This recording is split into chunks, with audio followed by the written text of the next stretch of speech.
مولانا سید شاہ محمد رفیع الدین حسینی رضوی قادری شرفی کی تاریخی و تحقیقی مقالے پر مشتمل کتاب خلافت صوفیہ و رجال الغیب کی رسم اجرا مولانا سید شاہ احمد انوار اللہ حسنی الحسینی متولی و سجادہ نشین بارگاہ ٹیکمال و صدر جمعیت المشائخ کے ہاتھوں درگاہ شرفی چمن میں عمل میں آئی۔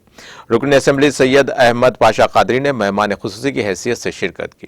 پروفیسر ڈاکٹر سید محمد حسیب الدین حسینی رجوی قادری حمیدی، ڈاکٹر سید محمد عبد المعز حسینی رضوی قادری شرفی، ڈاکٹر سید شاہ محمد حسینی پیر رضوی قادری حمیدی، ڈاکٹر حافظ سید مرتضی علی صوفی حیدر پاشا نے بھی خطاب کیا۔ حافظ سید شاہ محمد احسان الدین حسینی رضوی قادری شرفی نے خطبہ استقبالیہ پیش کیا۔ اس موقع پر منقبتی مشاعرے کا بھی انعقاد عمل میں آیا۔ مولانا کاظم محی الدین حسینی رضوی قادری شرفی نے شکریہ ادا کیا۔